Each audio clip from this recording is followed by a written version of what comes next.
नमस्कार साथियों, कैसे आप सब। उम्मीद करता हूं आप सब बहुत अच्छे होंगे और आप सबकी तैयारी भी बहुत अच्छे तरीके से चल रही होगी। दोस्तों, जैसा कि आप सभी जानते हैं कि भर्ती बोर्ड ने 6 माह के भीतर आपकी री एग्जाम कराए जाने के बारे में जो है बतलाया है। अब कुछ बच्चे यहीं पे जो है वो कैजुअल हो रहे हैं और उनको ऐसा लग रहा है कि 6 माह बोला गया है तो 6 माह में ही पेपर होगा। अरे भैया, 6 माह के भीतर कहा गया है। 6 माह के भीतर का मतलब कि 6 महीने के अंदर अंदर, 6 माह प्लस नहीं, 6 महीने के अंदर अंदर। और मैं एक चीज बता दूं, ये जो हमारा ये जो भर्ती बोर्ड है ना, देख लीजिएगा, आपको इतना अधिक समय नहीं देगा। अभी आपके लिए एडमिट कार्ड जारी करेंगे और 10 से 15 दिन में आपका परीक्षा हो सकता है। तो आपको तैयार रहना है, आपको फिर से अपने आप को तैयार रखना है। ठीक है, बात समझिए मेरी, मैं कहना क्या चाह रहा हूं। बहुत सारे बच्चों को ये लग रहा है कि 6 माह के भीतर बोला गया तो परीक्षा को 6 माह, बिल्कुल वो समय मान करके चलने की भैया 6 महीने है मेरे पास।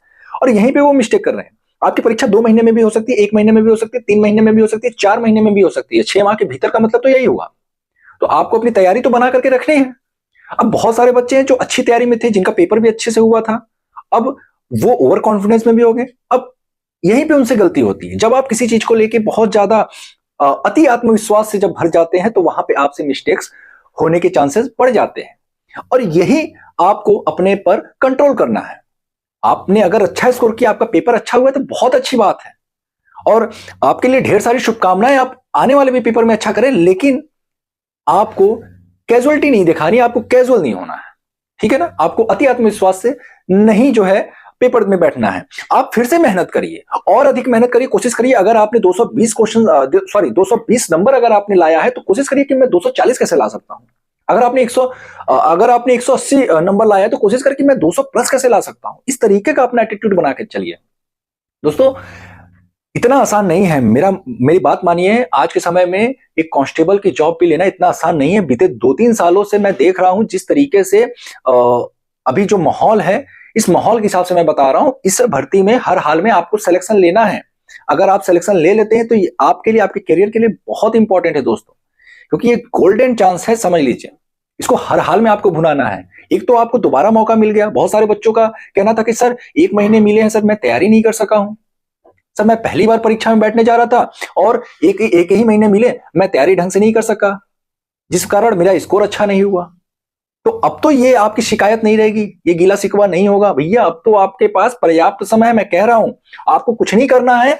फिर से एक बार आपको सिलेबस, भैया देखिए, किसी भी परीक्षा को अगर आपको क्रैक करना है तो आपको सिलेबस को तो नजर देखना, एक सिलेबस पर आपको फोकस करना पड़ेगा। आपको सिलेबस हर हाल में कवर करना पड़ेगा।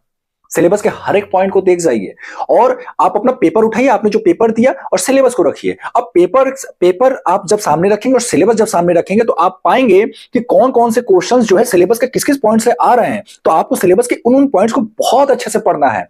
जरूरी नहीं है कि वही क्वेश्चंस आए, लेकिन जरूरी ये भी नहीं है कि हो सकता है भैया उसी टॉपिक से तो आ सकता है।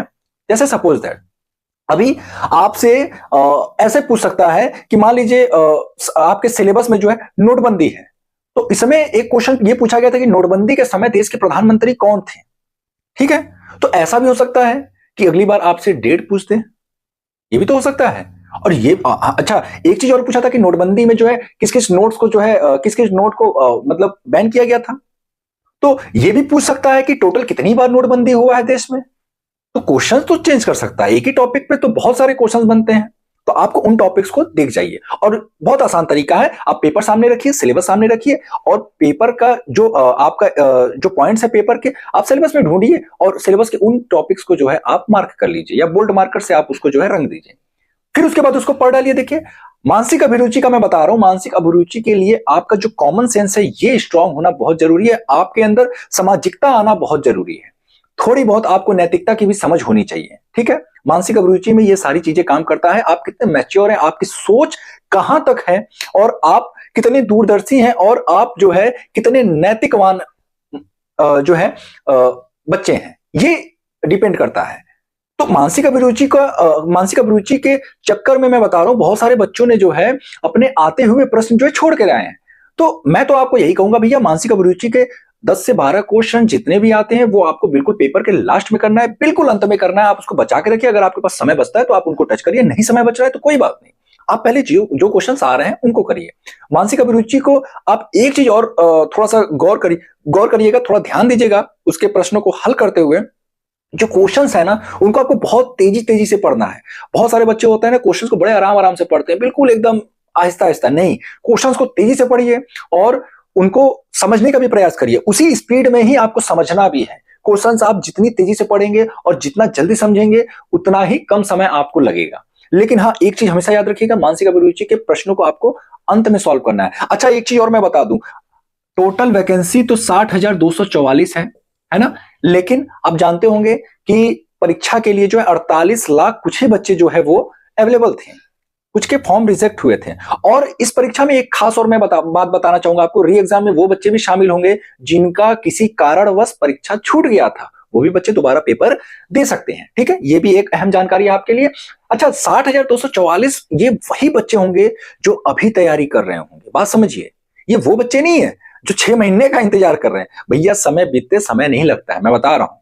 ठीक है ना, समय कब बीत जाता है ये तब पता चलता है जब समय बीत जाता है। दोस्तों, हमारे तरफ एक कहावत है कि तब पछतात का होता है जब चिड़िया चुग जाए खेत। तो भैया, अभी जब आपके पास समय है तो इस समय को यूटिलाइज करें, इसको थोड़ा सा प्रयोग में लाएं, इसका यूज करें, सही यूज करें। मेरा हमेशा से कोशिश यही रहा है कि आपको सही गाइडेंस दे, आपको हमेशा मोटिवेट रखूं। मैं अपने शॉर्ट्स वीडियो के माध्यम से मैंने एक छोटा सा प्रयास किया है कि आपको हर रोज एक एक टॉपिक पे जो है आपके लिए करेंट के जो इंपॉर्टेंट क्वेश्चंस हैं वो आपके लिए लेकर के आऊं। चाहे वो आप किसी भी परीक्षा में बैठने वाले हो, एसएससी, यूपीपी, रेलवे, किसी भी परीक्षा में आप बैठे, वो आपके लिए काम करें। और उम्मीद करता हूं कि ये हमारा जो करंट अफेयर के जो एपिसोड हैं, जो शॉर्ट्स वीडियो के माध्यम से मैंने प्रारंभ किया है, वो आपके लिए बहुत अच्छा रहने वाला है दोस्तों, और आपके लिए बड़ा यूजफुल होगा। और दोस्तों, मैं एक चीज बताऊं ना, बहुत सारे बच्चे जो है, मुझे पर्सनली जो है, मैं बता रहा हूं, मुझे ही नहीं, बहुत सारे ऐसे हैं मेरे गुरु भाई लोग, बहुत सारे ऐसे डिपार्टमेंट के लोग हैं जो यूट्यूब पे वीडियो बनाते हैं। देखिए, यूट्यूब पे वीडियो बनाने का मतलब ये नहीं है कि लोग केवल पैसे कमाने के लिए बनाते हैं। भैया, किसी का शौक होता है। और मैं बता दूं, जब मैं डिपार्टमेंट में नहीं आया था, उसके पहले मैं टीचिंग करके ही अपना जो है जीवन यापन किया करता था। अपने जो पढ़ाई के खर्चे हैं वो मैं टीचिंग करके ही उसको देखता था, और अच्छा लगता है। जो बच्चे अभी आप लोग, बहुत सारे लोग वीडियो देख रहे हो, इनमें से बहुत सारे ऐसे बच्चे होंगे जो टीचिंग करते होंगे, जिनको पढ़ाना अच्छा लगता होगा। पढ़ाना एक नशा है। टीचिंग क्या है? टीचिंग एक नशा है, और ये सबके बस की बात नहीं है। जरूरी नहीं कि जिसने यूपीएससी क्रैक किया वो टीचर बन सकता है। मेरी बात समझिए, बहुत सारे ऐसे टीचर्स हैं जिन्होंने कोई एग्जाम नहीं निकाला, लेकिन वो यूपीएससी के बच्चों को पढ़ा रहे हैं। तो क्या आप उन्हें क्या कहेंगे कि उनके पास नॉलेज की कमी है, या फिर उनके पास क्या नहीं है? क्या जो बच्चा पेपर निकाल लेता है, जो बच्चा यूपीएससी निकाल लेता है, क्या बस उसी को पढ़ाने का अधिकार है? क्या वही पढ़ा सकता है? नहीं, ऐसा जरूरी नहीं है। टीचर तब बनते हैं, कोई ऐसा व्यक्ति भी टीचर बन सकता है जिसने कोई पेपर नहीं निकाला हो। जरूरी नहीं कि मैंने पेपर निकाला है तभी मैं टीचर बन सकता हूं। बहुत सारे ऐसे यूट्यूब पे आपको एग्जांपल मिल जाएंगे जिन्होंने कोई पेपर नहीं निकाला, लेकिन वो टीचर है और जाने माने टीचर है। तो दोस्तों, हर एक टीचर का आपको सम्मान करना चाहिए अपने लाइफ में, अपनी जिंदगी में। वही बच्चा आगे बढ़ता है जो अपने टीचर्स का सम्मान करे। ठीक है दोस्तों, आप सभी तैयारी में लगे रहें। आपके पास समय बहुत है, लेकिन इस समय को बहुत अच्छे से यूटिलाइज करना है, बहुत अच्छे से आपको यूज करना है।